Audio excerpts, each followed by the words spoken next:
Most people don't like being wrong. If you are one of these people, then here are some simple steps to follow so you will never be wrong again. The first step is to assume you are correct. This will always feel the best. Plus, why would you believe something you thought was wrong? If we started off thinking we were wrong, it would feel like we made a mistake already, which doesn't feel good. Even worse, imagine if you went years living your life according to this belief being true, and now, if it's not, you've been living a lie for years. You might have to change other beliefs you formed that built upon it. You might have to completely change what would feel like your identity, what was central to what made you, you. If you're wrong this time, how many other beliefs might also be wrong now since you're so prone to being wrong? Other people might think less of you now that you're wrong. It's all too much. So go the easy route. No matter what, just assume you are correct. Step 2.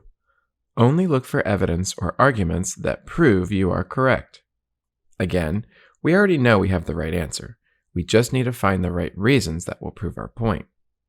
It doesn't really matter how good the evidence or arguments are, as long as they prove what we already know is correct. The hidden benefit is we won't have to go to that scary place before. Remember? The terrible feeling of being wrong? Completely avoidable, since we will only be focusing on how we are so right.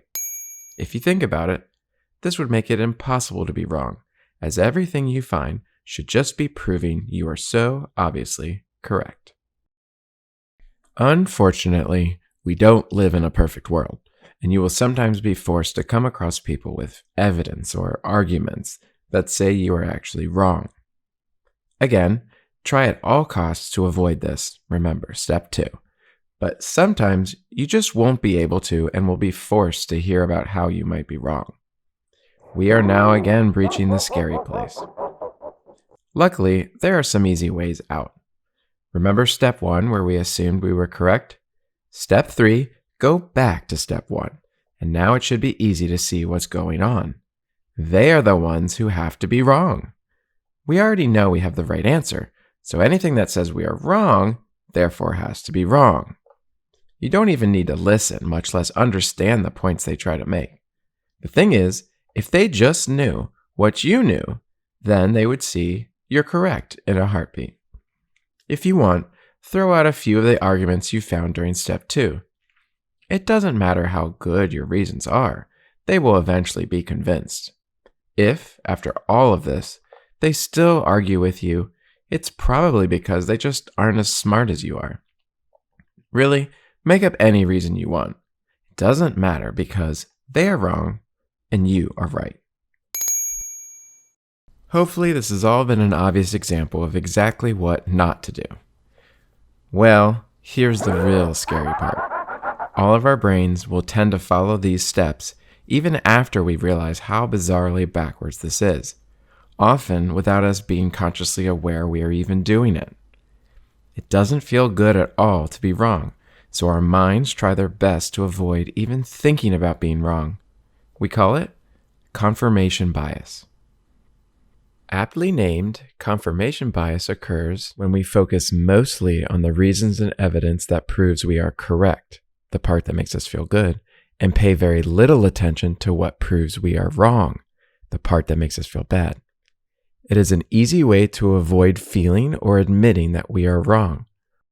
All very painful experiences for us. Think about it. Who goes looking for reasons to prove themselves wrong? But that's the problem. By focusing on what proves us correct and ignoring what proves us wrong, we safely avoid the pain of being wrong and can convince ourselves we are correct, regardless of whether we are actually correct or not.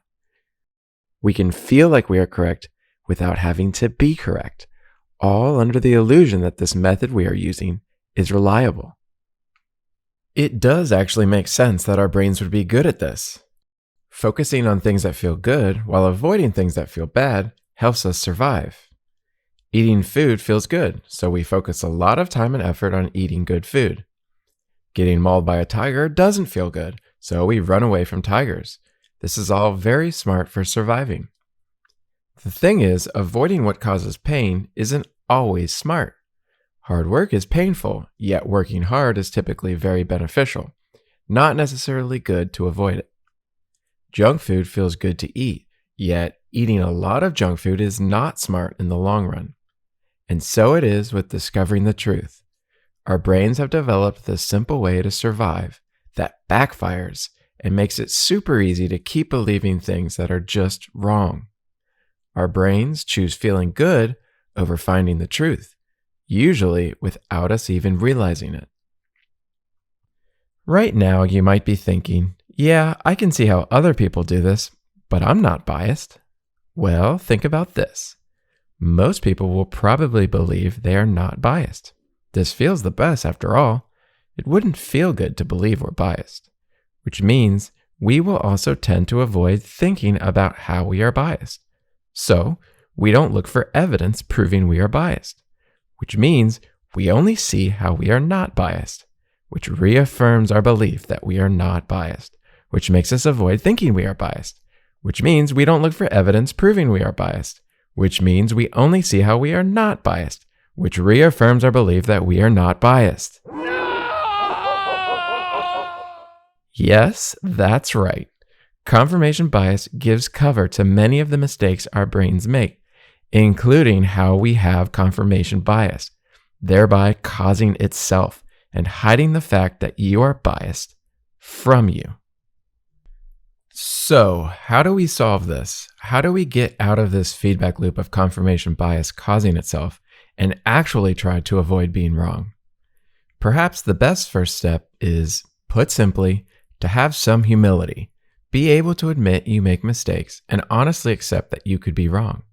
And no, not a 1 out of a billion chance you could be wrong. Accept a real possibility you could be wrong. Be okay with being wrong. Even look at being wrong as a good thing.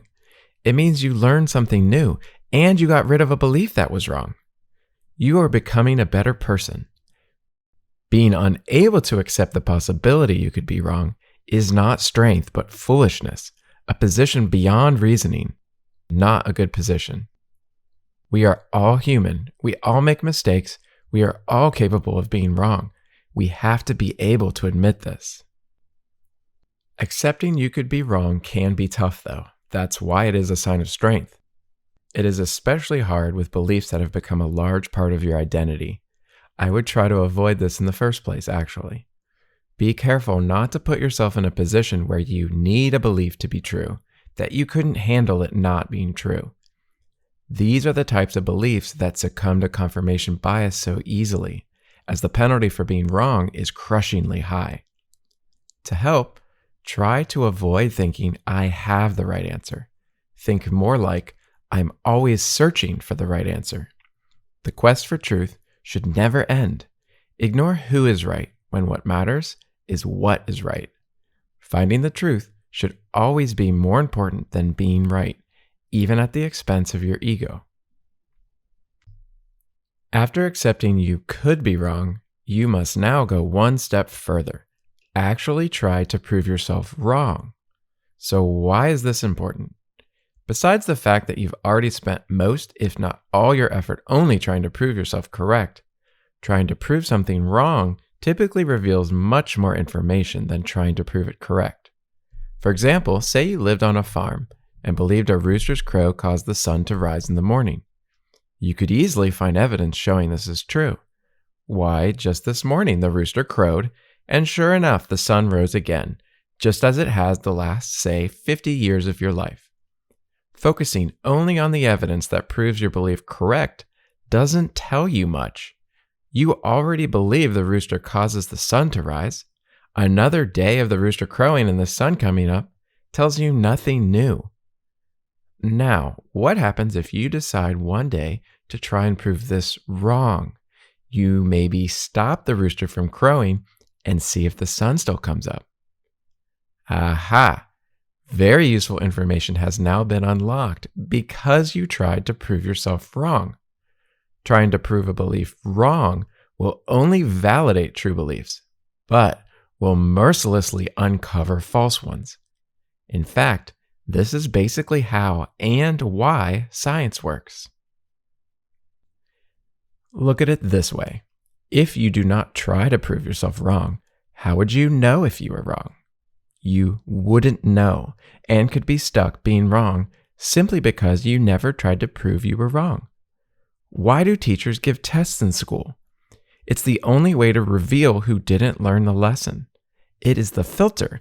The true beliefs will pass the test and the false beliefs will fail. You need a way to filter out false beliefs. No filter, and you are letting false beliefs pass by unimpeded. You have to have a way to find false beliefs. Trying to prove your beliefs false is that way.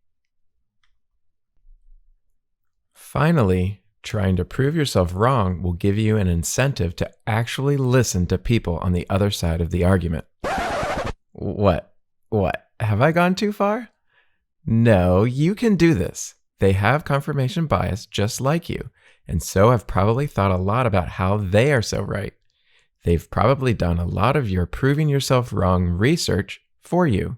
You are a spy in unknown territory gathering priceless intel. They are exactly who you need to listen to and hear out. They might actually know something you don't know. They hold a different belief than you after all. There might just be a good reason why. They are people just like you. Try to understand their position better than they do. This should only help you in your quest for the truth. Be a decent human being and actually listen to them and understand their position. They just might reciprocate back and now listen to you. Lastly, everything should be subject to question. True beliefs should have absolutely nothing to fear by being questioned and tested. False beliefs, on the other hand, will likely fear being questioned and will try to avoid it, arguing they are the one case that should be believed without question. Why? Well, testing and questioning tends to reveal the truth after all. Not good for beliefs that are untrue. Perhaps pay extra attention to beliefs that argue they are the exception and should not be questioned. Like this video if you found it helpful, and subscribe if you want to see more videos like this one. Only comment if you agree with the points in this video, however. They are probably the only ones I will read.